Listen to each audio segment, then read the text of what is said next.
The Dharma, profound and subtle, seldom met in countless ages, now heard and practiced, may we realize the Tathagata's truth. For all beings' liberation, generate bodhicitta.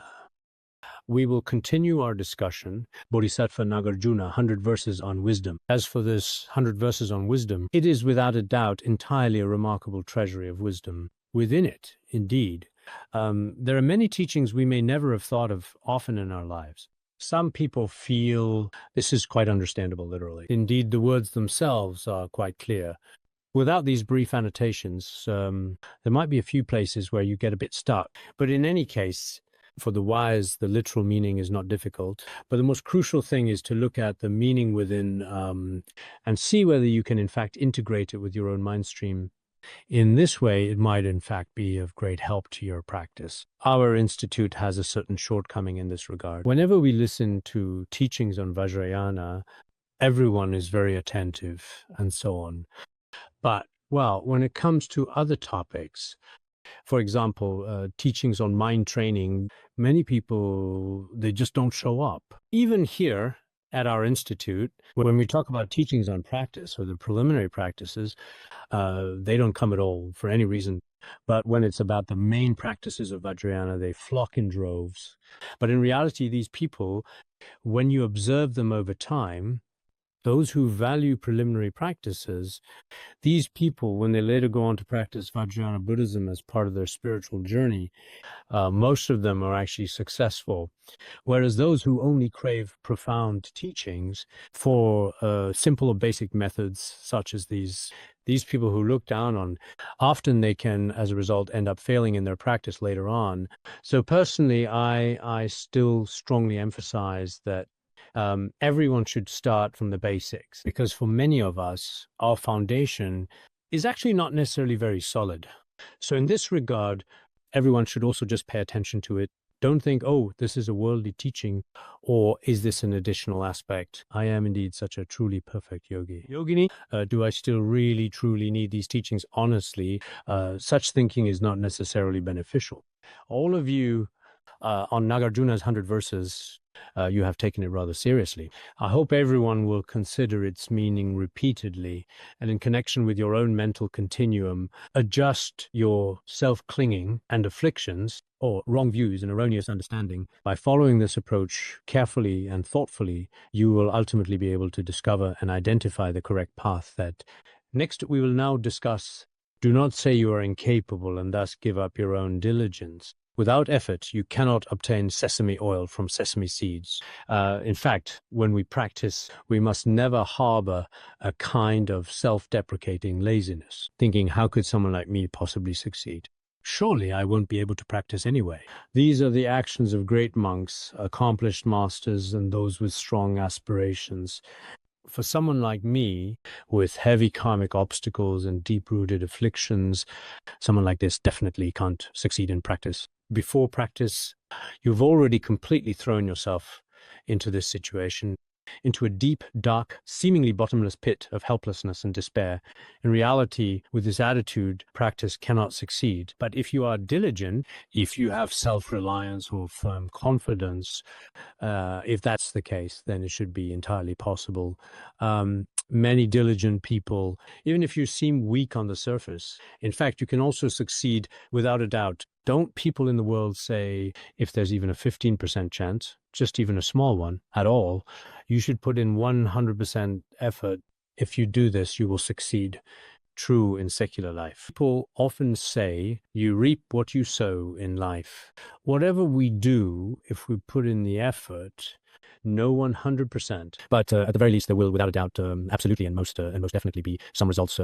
Nowadays, some people say that hard work is meaningless, that some people, even without effort or diligence, can quite easily get many different opportunities and possibilities. In fact, this particular kind of view, this view applies to very few people. There are indeed some people with good fortune who succeed without much effort, but for most people, it's actually very difficult, truly hard to gain it without really working for it. You're really not diligent at all. It's very hard to directly get a lot of opportunities. Just like in everyday life, as everyone already knows, whether it's working overtime or staying up late. Many jobs are indeed extremely exhausting, especially for many people on a daily basis. And in the end, people are all left completely worn out. Some of us monastics studying and practicing, schedules tight, and there is much to do for devotion. It's really difficult. That's just how it is.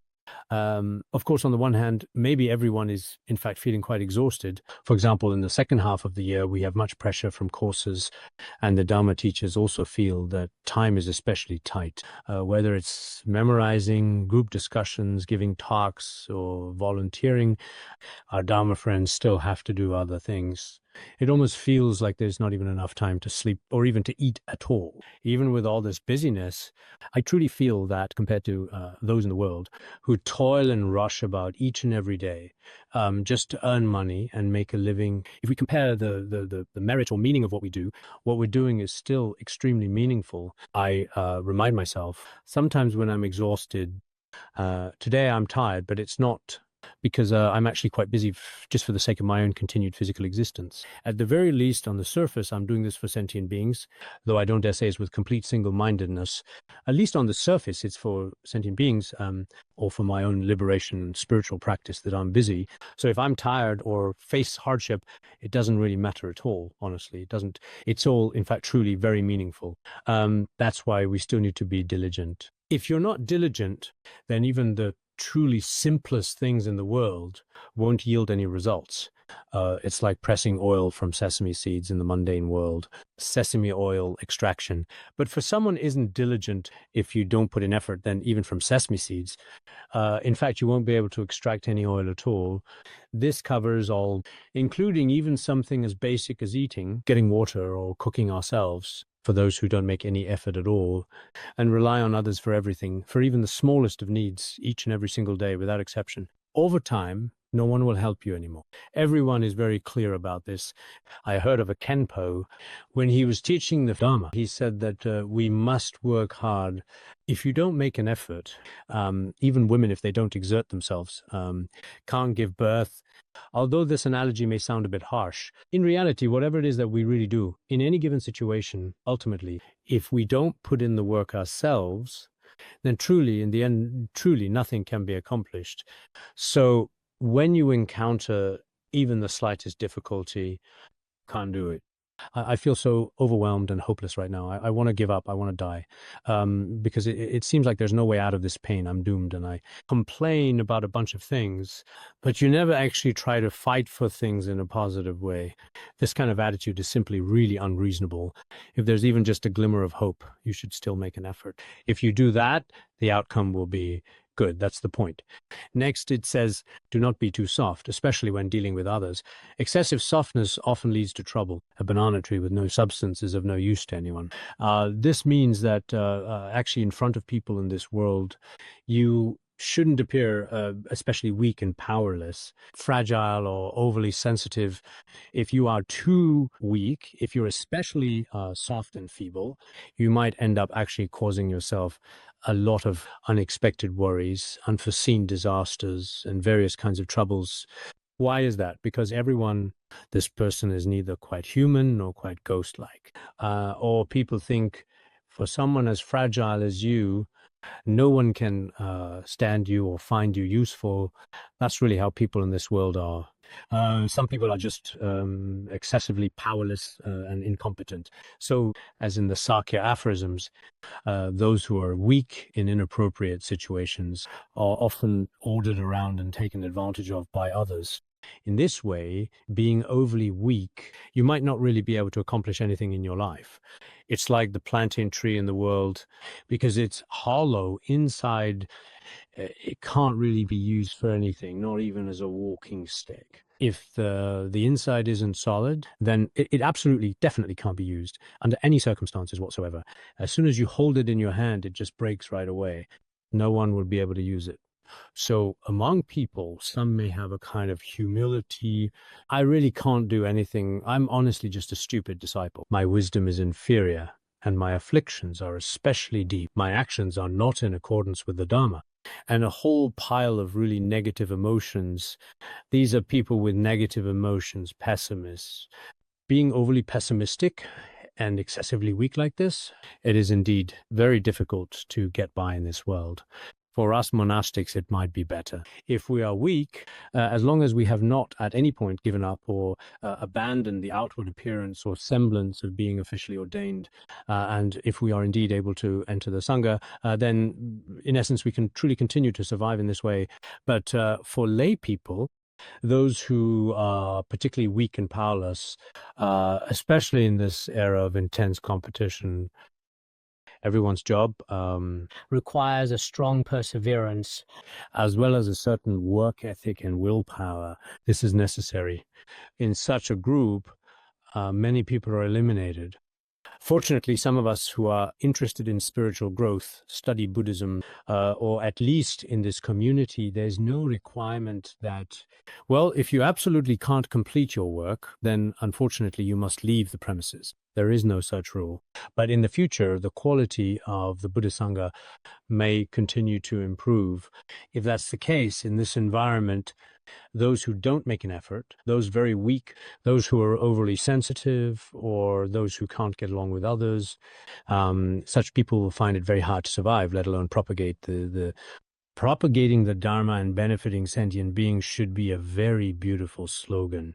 But for people like this, just being able to live well within the Sangha, being able to stay and survive, there is still space for that. So you don't need to worry. There's definitely enough room available. So some of the volunteers are like this as well. Actually, we are all volunteers.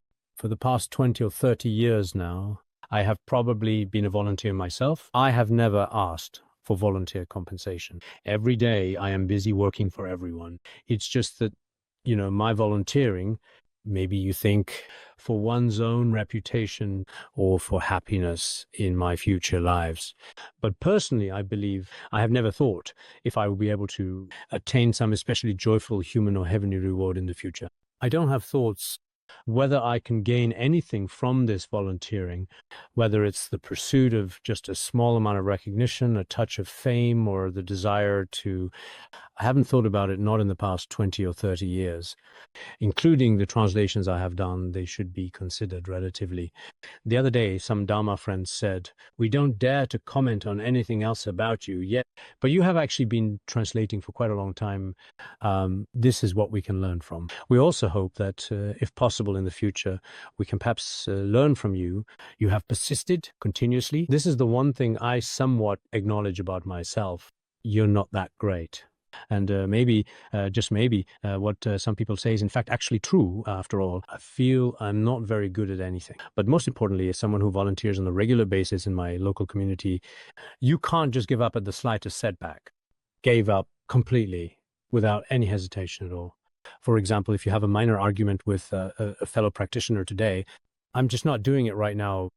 Maybe I often say things like that myself. I'm quitting, leaving, done with this. But in reality, I think it's very rare and precious for us to be human, especially forming a connection with Mahayana Buddhism isn't that easy. So everyone should really make an effort to do this. If you have even a little bit of willpower in your heart, rely on willpower, and your body will be able to keep going as well.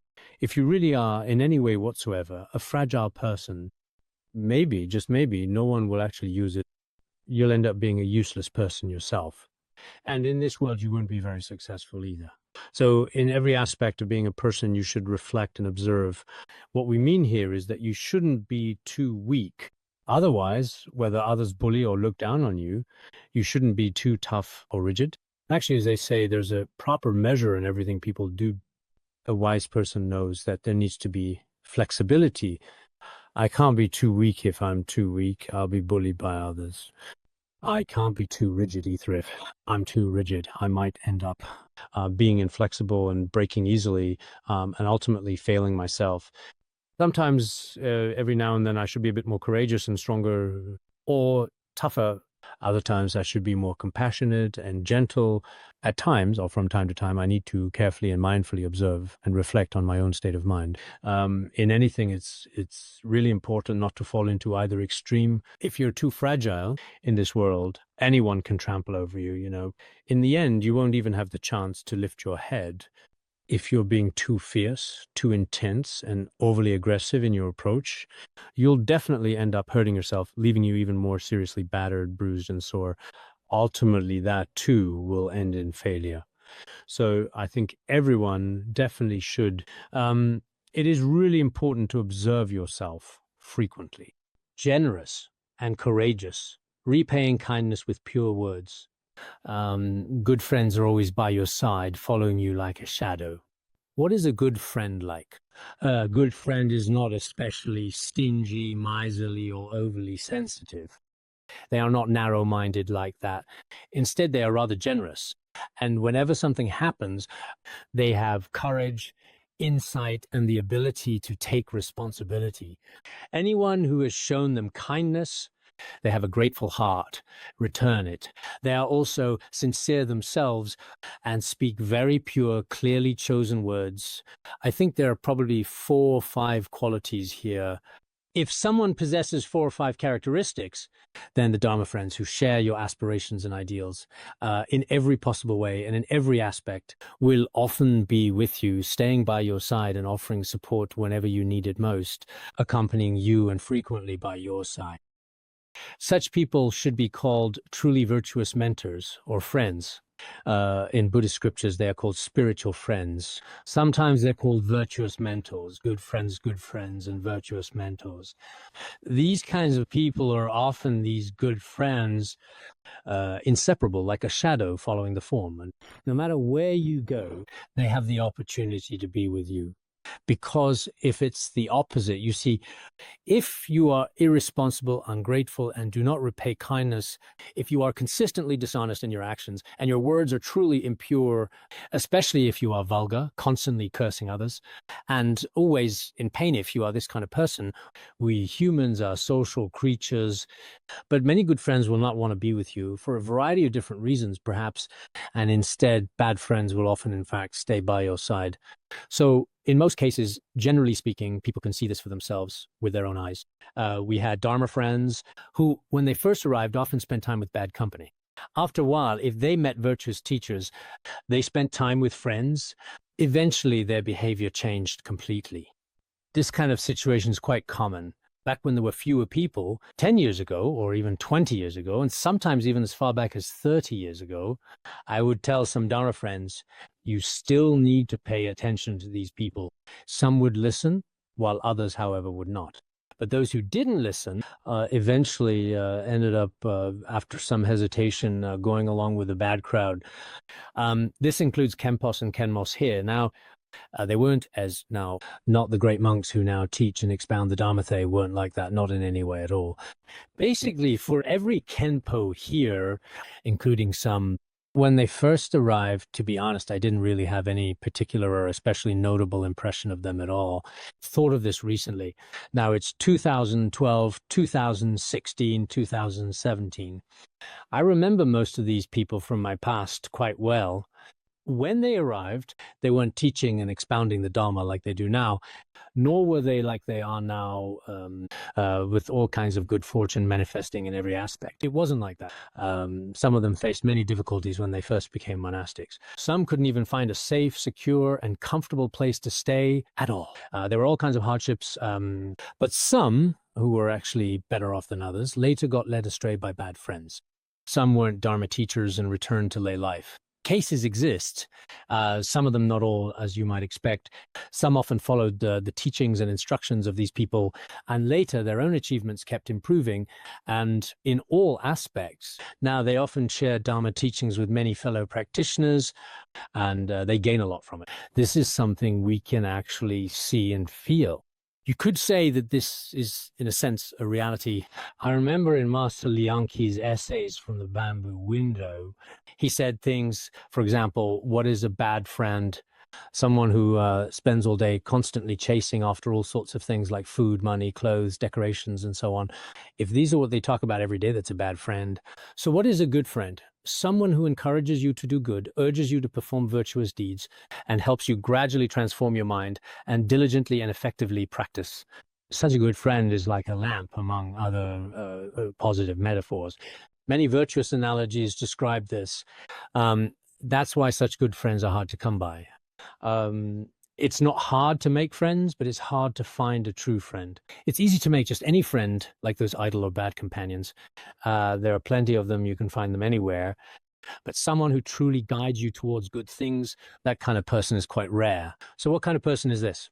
Just like we mentioned earlier, there are, let me see, 1, 2, 3, 4, 5 conditions. A person who truly possesses these 5 conditions can indeed be called a good friend. On the other hand, as we just discussed, those who speak impurely, are insincere, and are ungrateful, these people can be called bad friends. So we should still stay away from bad friends and rely on good friends. Being near cinnabar makes you red, and being near ink makes you black. You will gradually be influenced. Little by little, you will gradually begin to change and transform in a positive direction, step by step. About this, an elephant in the forest can be tamed and controlled with ropes. This too is due to skillful means and the power of merit. We say elephants in the forest are generally wild. Their ways, if a rope is looped around its head, for example, it can be easily controlled. When elephants are tamed, there have always been a variety of different methods in the past. The main approach is to gradually control it with ropes. This actually really depends on the trainer's skillful method, just skillful means. With skillful means, even a wild elephant in the forest can be subdued by relying on his power. What this means is that essentially, in this world, many things that are quite difficult to do, things that are hard to accomplish, can be easily achieved in most cases, as long as we possess skillful means. Even simple things, if we lack skillful means, can also become very, very difficult, quite difficult, in fact. So for us humans, we truly need these kinds of skillful methods. Buddha, with compassion, often taught in both Mahayana and Hinayana scriptures that all kinds of skillful means, or upaya, are necessary. This is very important. Spreading the Dharma and benefiting sentient beings, as I have told you many times before, we cannot be too blunt or straightforward. If we are too direct, it may not necessarily lead to success. For example, when I go out to give teachings at a certain Dharma center, I might notice that many things in that center are different from our own center. And if I immediately say, for example, let's say, you people here do not engage in listening, contemplation, or practice. Spending all day reciting the Buddha's name creates negative karma. Or if you say, what kind of behavior is this exactly? Or when a beginner smokes a cigarette in front of you, you are a person who destroys good roots. You will absolutely, without any doubt, fall into the terrifying, and if you smoke, drink alcohol, or eat garlic like this, you are truly someone who has severed all virtuous roots. Some of us, when a new lay practitioner arrives, scold them, saying, this is not Dharma, this is demonic, this is such and such. In fact, this is not skillful means. If using skillful means, some scriptures mention when bodhisattvas met people wild and rough and want to tame them, they themselves would appear even wilder and rougher than those people. Gradually, they would become friends with them. Finally, I became annoyed by my own rude behavior, which makes them dislike. This would create an opportunity for them to connect and integrate. Then the person would slowly improve. For the sake of these such rough and violent beings, the Bodhisattva would completely take on the appearance of a troubled person. Gradually, he did not have afflictions, his aim, help change. Sometimes this approach worked or failed, but as long as there is skillful means, many sentient beings will ultimately be liberated. The Avatamsaka Sutra also says bodhisattvas use expedient methods to follow laws and save sentient beings. Bodhisattvas have all kinds of skillful and compassionate means, using various methods and approaches, using worldly methods to liberate sentient beings. For example, just as a lotus is unstained by water, they inspire deep faith in the world. No matter what happens to a lotus in the water, it is never tainted by the muddy water. In the same way, some bodhisattvas with skillful means also live in the world among ordinary people, eating together, drinking tea together, and working together. Gradually, you let them develop a good impression of you. Just like Manjushri Bodhisattva, who once, at first, He criticized Shakyamuni Buddha and his teachings, but as time slowly went on and they began to trust him, he used another method to gradually and carefully guide them over. Here, even wild animals, such as majestic elephants, creatures of the wild, can be tamed through such skillful means. In the end, wherever you want to go, there's no problem riding the elephant. This applies to wild horses and wild cattle as well. When we were young, back in those days, we tamed horses this way too. Generally speaking, it seems that horses and cattle, after they have reached a certain age, that year, the age of taming has arrived, just like when it's time for a child to start first grade. First, use a rope to gently and gradually combine firm and gentle ways to tame. In the end, they become very obedient, just like that. If we have skillful means, then truly helping sentient beings really isn't that difficult. Cannot use one method. Some Dharma friends here who have studied well become very rigid once they go out, unable to adapt to anything. This might potentially be our biggest shortcoming. We talked before, but even after discussing it, many Dharma friends still don't improve. Here among us, even some Dharma teachers have failed badly after going out. In the end, after everything that happened, they leave dejectedly, their heads hanging low in disappointment, and then their weary, sorrowful, and longing faces are stained with glistening tears, softly falling and lingering on their prayer beads. You can even see your own crystal clear reflection in the brilliant, radiant, gleaming shine of the beads. They won't go. It's just like when Master Yingguang actually went to Nanjing because he's there. Many things won't go smoothly as expected. People exaggerate abilities and sometimes they make themselves seem too insignificant. After that, the original slogan of wanting to benefit sentient beings sounds beautiful, but when it comes to the world of sentient beings, it's really not that easy. So at times like this, it's true that sometimes we need to use skillful means. We can do this, but when it comes to actually doing it, it's a bit difficult. I've told you before, in order to accommodate worldly people, if there are leaders in front of me, can I smoke a cigarette with you? I say, sure, sure. Can I maybe drink with you? Can we toast together? Sure, sure.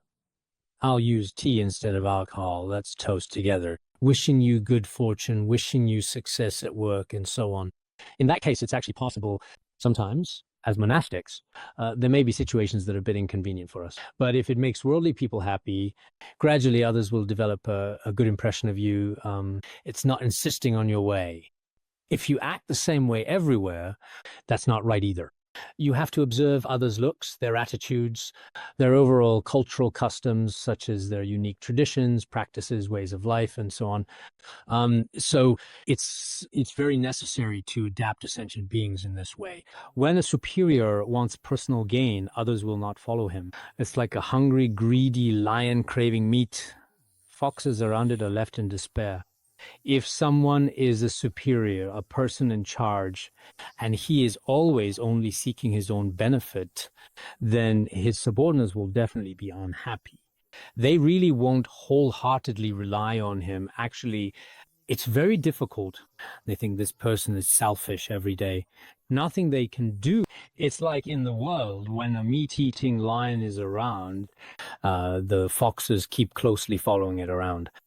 If the lion's greedy and doesn't even leave a single scrap of meat, if you eat it all by yourself, foxes left in despair, eventually the foxes won't follow that lion anymore either. So in our world, it's true that sometimes as someone in charge, you really can't be too selfish. These relatives all around you serve only you, and no one else has opportunities of their own. Often don't think about their life, not thinking about their physical condition, never think about the difficulties faced in various aspects, only thinking about serving yourself, then this definitely won't last long. It's impossible for everyone to always treat you that way. Some leaders in the world today, in fact, are like this too. If the people under them, if he doesn't get any benefit himself, then long-term truly unconditional sacrifice is very rare, almost a non-existent. So we often help others in our daily lives in many different ways. This is very important. If you don't help others at all, in the end, you might actually end up suffering a lot yourself. Isn't there an old story in the world, perhaps one that everyone has heard, about a horse and donkey? They were traveling afar, carrying some very, very heavy and cumbersome luggage. Awkwardly balanced donkey said to horse, "Can you please help me carry some of the load?" So the horse carried part of it, and they continued on their way. When they were almost at their master's house, the horse said, "You've worked hard, let me take over." But when they were about to arrive in front of others, the donkey carried all. Then the master thought, the horse, as it turned out, didn't carry anything. It was all done by the donkey. You won't need this horse anymore. You'll be just fine, really. Later, all of the luggage that needed to be carried eventually was loaded onto donkey. The donkey died of exhaustion, could not handle it. So when we have intentions, if we only want the final achievement or recognition for ourselves, letting others do all the hard work and tasks, then ultimately, in the end, you really won't be able to survive either. So in anything we do, benefits should be shared and not monopolized by oneself. This is also very important. That's why I ask our leaders, I hope you yourselves should also go down and do some work and work together with our staff. For example, if you have 3 departments, today you with this department and do something together with your colleagues there, work with another department, even if it's just for an hour, day after, repeat in another department, experience it personally yourself, see what they eat, what they talk about, and live exactly the same life as they do. How do you think other people might be feeling, do you think? And as a leader, what are your words as a leader specifically?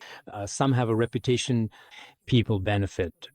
Those who succeed, including entrepreneurs, they themselves will go sleep in their employees' dormitories, often travel on business trips, such as for meetings, and often eat meals together with their staff and eat what employees eat. So sometimes I also talk to department heads. How is your life these days? How is everyone eating? Are they all well? Then I eat with them, and by doing things together, I understand much better.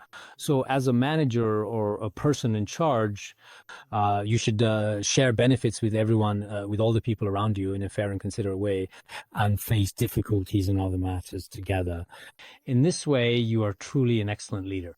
Otherwise, if you only show up when there are benefits to be gained and then avoid things when problems arise, then such a leader will definitely, in everyone's mind, I think everyone is very clear about this. Because as you know, when it comes to people and management, some people tend to gather together, but actually everyone knows what's going on. It's just that some people have many conceptual thoughts. Their judgment may not necessarily be accurate, but most people are actually quite perceptive, especially when observing those above or below them in social situations. If someone is a good person, they will act accordingly. And if someone is not a good person, they behave that way too. People are like that, and everyone can see it. So many of us might not receive such education in school. And when we enter real life, sometimes we may feel confused, not know how others judge us because you think you are a very good person. But among all the people around you, your reputation is actually terrible. Yet you still somehow believe that others are praising you. This kind of problem is something that tends to happen quite often in many different situations, and it is a fairly common issue that people experience regularly. Doing good without awareness, followers not relying on that, like cultivating barren land with great care and diligence, yet not reaping a good harvest. He says that some of us work very diligently to do good things, but as supervisors and guides or as mentors in our roles, it seems they don't notice at all. and remain completely indifferent to what is happening.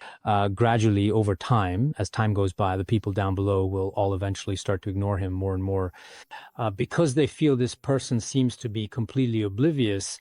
It's just like a truly barren, desolate place in the world, empty and lifeless. So no matter what you do, it's impossible to grow crops there. You can't grow crops and will be no harvest. So whether you do good or bad, there is no reaction at all. In the past, some volunteers would often tell me, you are just this kind of person.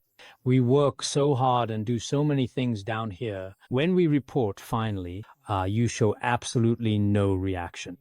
If you keep being like this, honestly, we're all going to leave. They used to say this to me before. Honestly, sometimes I know it myself too. Some of the volunteers under me seem to be especially exhausted every day. These people, very tired when they accomplish, they rarely ever talk about just how incredibly difficult it truly was for them. How long did it take? Maybe some of them have been working overtime continuously, working late, rushing to finish. But later, it seemed this matter, which was difficult, succeeded. When it succeeded, maybe we really didn't say much either. Gradually, some of the capable volunteers became disappointed, feeling like, why work with him? Some people even seem to have done nothing at all. But if they said a few nice words to you, you would actually start to value what they did. So it seems like for you, right and wrong are turned upside down, black and white are reversed. Nothing makes sense. This is the case. We have a saying, if good people are not truly rewarded, they will feel very disappointed. If bad people are not punished, they will become even more brazen. There's a saying in all matters, if you are a supervisor or manager, to do the following. Now, you should judge and evaluate things with precision. If someone does well, special thanks to you, this place is great. Actually, you need to ask clearly. In the past, Guru Rinpoche was indeed skilled at asking questions. How long does this task take? When did this start?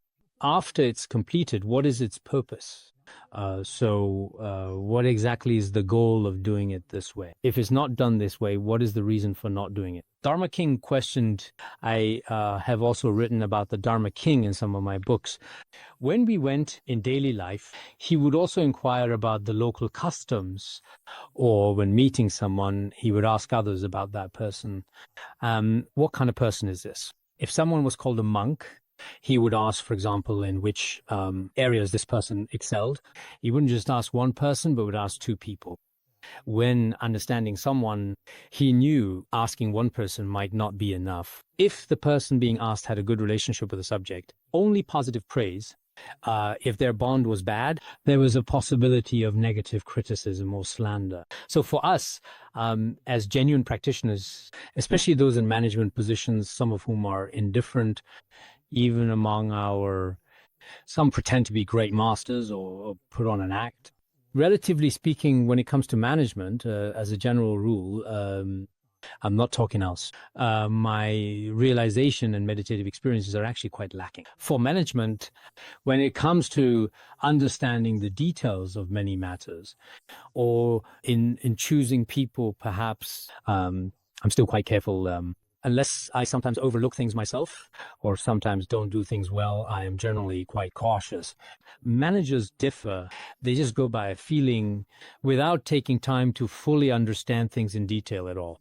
Whether it's the amount of effort really behind something or the background story, they don't know any of it at all. They just show up on site. Okay. No. Using such too simplistic language, making decisions just because they are in a leadership position. If you do this, it's like being possessed. In the end, everything is a series of misjudgments. There won't be particularly good results and things won't be very accurate. For anything we do in our lives, it's actually best to have a relatively precise analysis. This is extremely, extremely important. Otherwise, the people around this person will gradually distance themselves. Even if you genuinely want to accomplish something, you still won't be able to. Today, I want to talk for a moment a bit less about the 100 verses.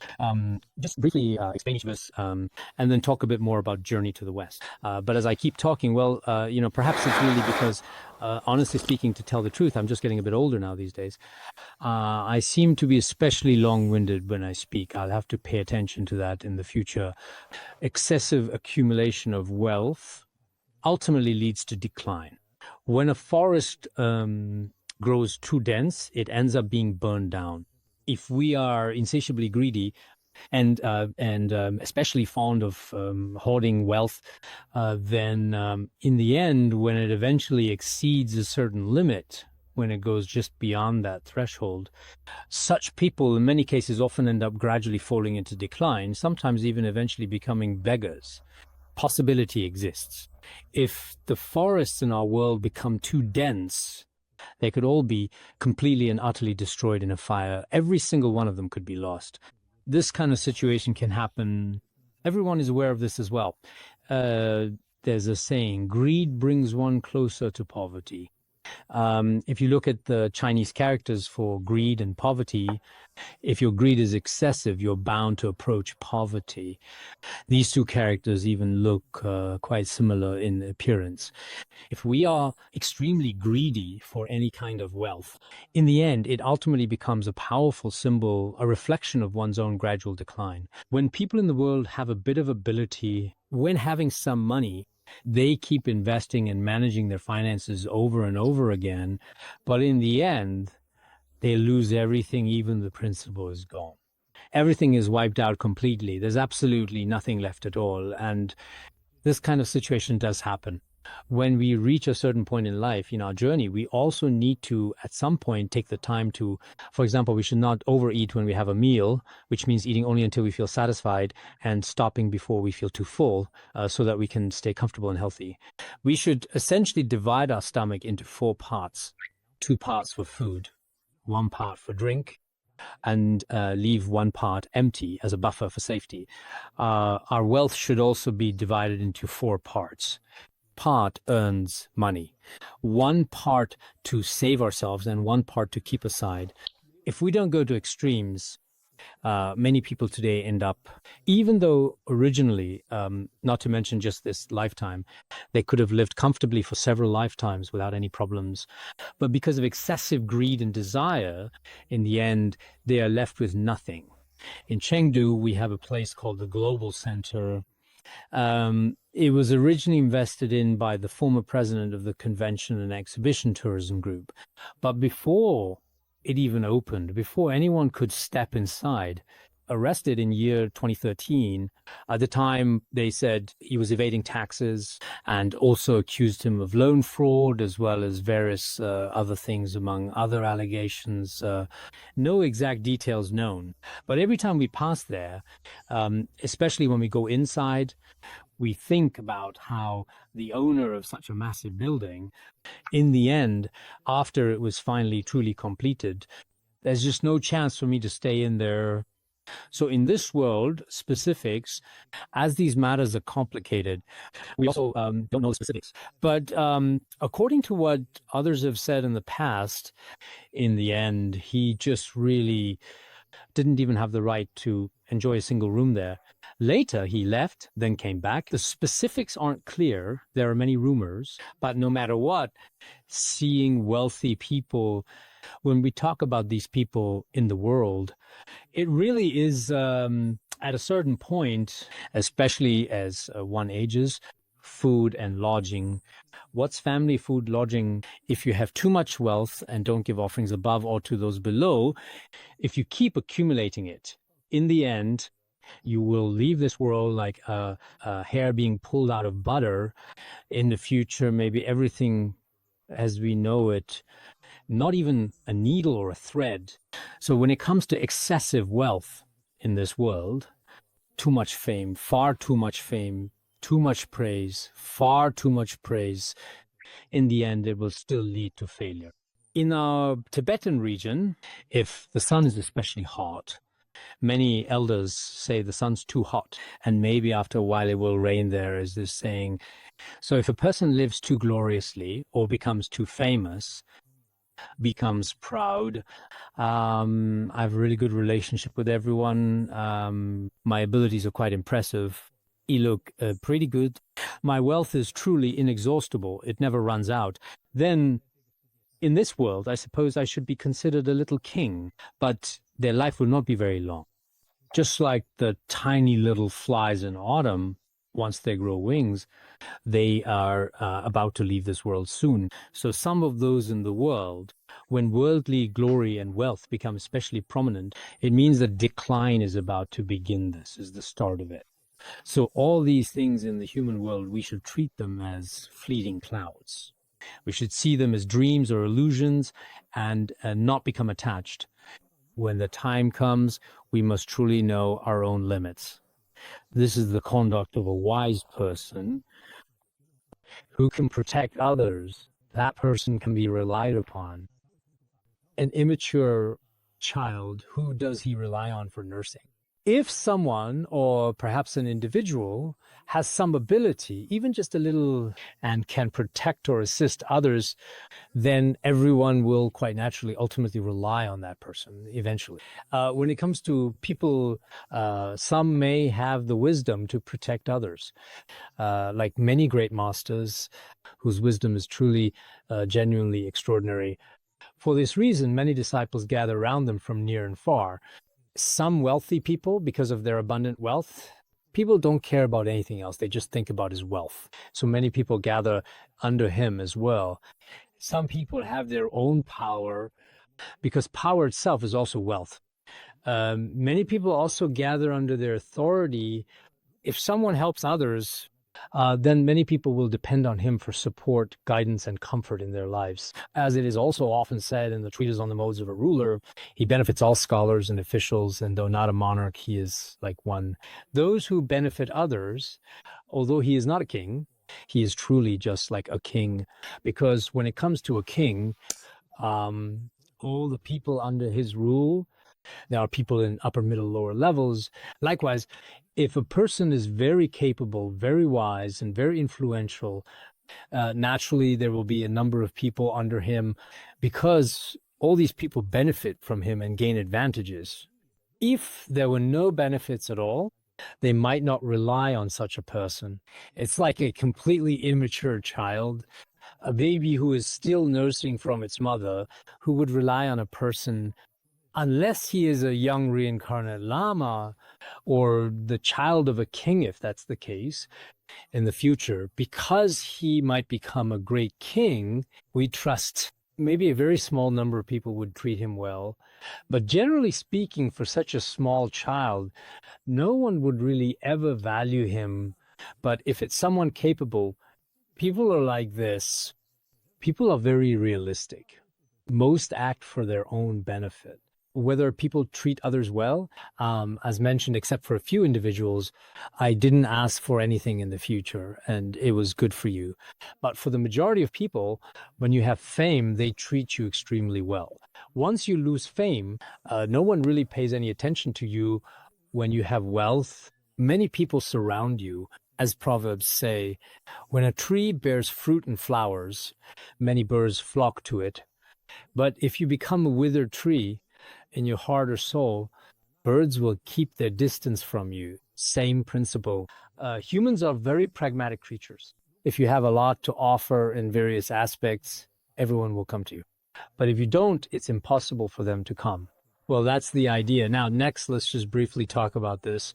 If you have enemies or those who bear grudges, never get close to them. There's a saying, when the moon is slightly eclipsed, it's because Rahu is devouring the sun. If you harbor some resentment and have unfriendly enemies despite others, it's best not to get close to them. They are enemies. They may act nice on the surface, smile at you, and speak kindly to you, but ultimately they are still your resentful enemies. Approaching or getting close to them is really not a good thing for you. People in the world often say, relying on resentful enemies will never lead to a good outcome. Relying on vicious dogs will never bring a good future. Some of our Dharma friends often play with cats and dogs, but in fact, they are quite aggressive animals. If unhappy, they will bite people fast. This is a dangerous thing. Wicked people, too. If you associate with wicked people, if they are kind-hearted, even if they eventually become your enemies, they will still, in the end, treat you well. But if they are people with a bad character, even if they become your friends, they will still hurt you. So if your relationship with someone is not good, or if you have had a grudge with them in the past, deep down they intend to harm you, then you really must not get too close to them. Otherwise, just like in that story from a while ago, you might remember it, the outcome could end up being very similar, which was also mentioned in the Supreme Praise, the story of the moon, the sun, and Rahu. I remember how it was told at the time. In the beginning, the gods churned the ocean of milk to produce nectar. When nectar appeared, the gods took it to the heavenly realm. After bringing it to the heavens, when they used it, many gods attained the state of immortality. Rahu also wanted to obtain the state of immortality in his quest. So he disguised himself as a god, and while he was drinking it, the sun and the moon both noticed him. After they told the Prajnaparamita. At that moment, Prajnaparamita suddenly began to kill Rahula with his weapons. At that very moment, he had just drunk only a little. When the nectar was almost right there at his throat, he was discovered. His body was destroyed. He was killed, leaving only his head and tail. Afterwards, Rahu held a deep grudge. The moon discovered him. Then he told the heaven in a clear and resonant voice. Some say it was the moon's words at that time. Rahu was unhappy. He first slowly swallowed the sun, then swallowed the moon, what people call solar and lunar eclipses. It is possible for this to happen or take place specifically in that particular location or area.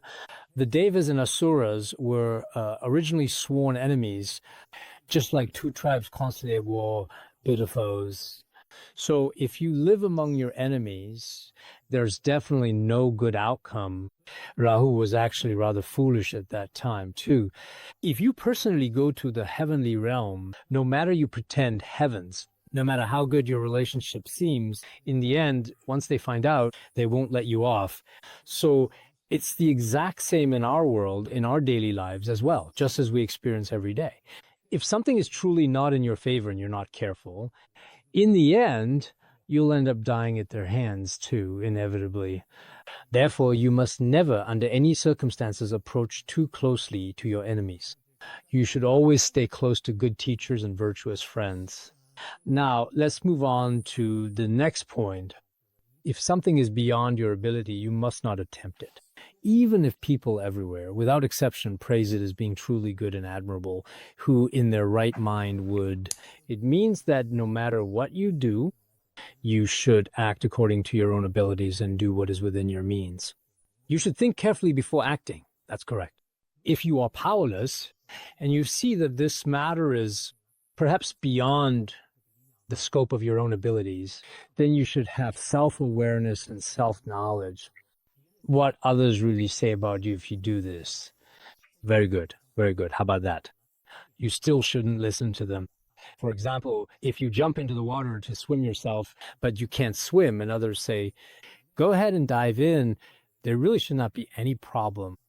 Then you definitely shouldn't do it. Otherwise, you might drown in water. It's possible. It's just like what is said in the Water and Wood Shastras is, if you cannot bear the responsibility, even if others insist, do not do it. If you cannot swim, how could you be persuaded to enter the water?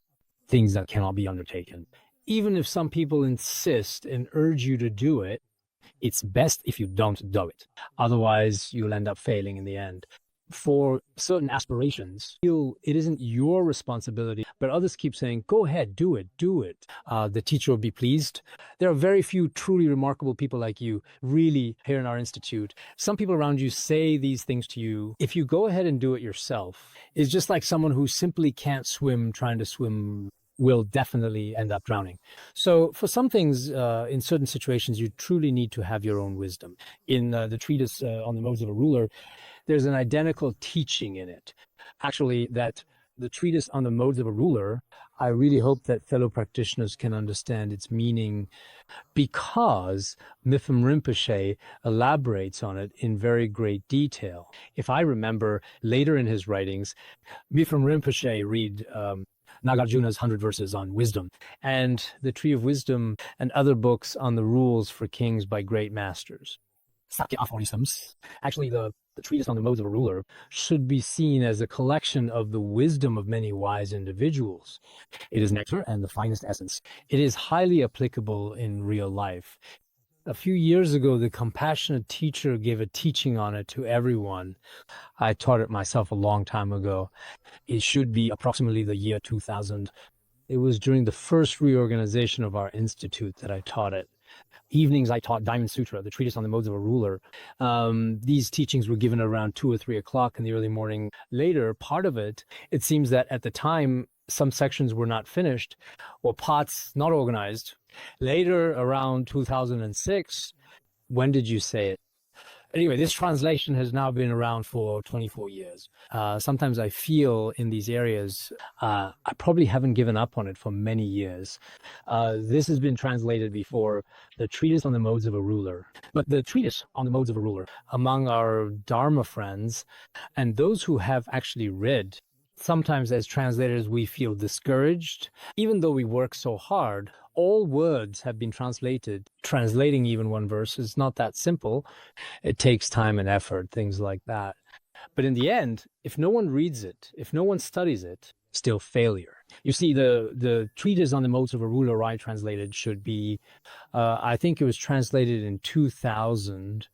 It's already been 23 years now since then. Over these past 23 years, this book, which was thoughtfully and carefully translated, even among our own people, if Institute staff not studied it, people from outside the Institute, I feel that not many of them would have studied it either.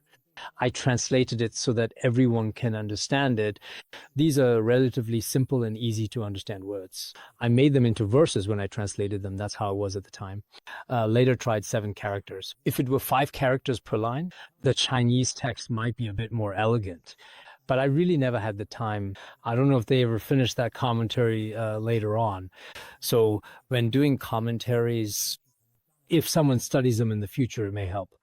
After all, in this particular area, listened and studied myself, and also translated by ourselves, at the very least, compared to what others say and teach, there might be a bit of a gap. But if no one studies it, then no matter how many books there are, it's just a matter of quantity, just numbers. Some wealthy people have a lot of money, but it's all just sitting in the bank, which is simply just a change in numbers. It doesn't benefit them for them. So for the books we translate or write, or these commentaries we give, if someone reads them, there really might be a little bit of benefit. Our hard work, all the effort we put in, would at least have some truly meaningful, tangible results. If not, well, we wouldn't know either. Anyway, these can still be considered good deeds. Whether they count or not, that's fine too. Just like it says here, if you are powerless to do something, you should still have self-awareness. It's probably better not to do it, at least for now. If others say you're amazing for doing this, then your wisdom must be just fine, really. But you know, if someone tells you to jump into fire, saying the fire is red, so it must be good, a wise person truly and clearly understands that you won't survive if you jump into a pit of fire. Who in their right mind would actually jump in? No one would. So when it comes to doing things in this world, follow your abilities and make choices based on the strength you can bear. You shouldn't just follow what others say blindly, or else in the end you won't be very successful either. First of all, on one hand, you need to have wisdom yourself, and also rely on your own wisdom to choose what you do. All right, we'll stop here for today.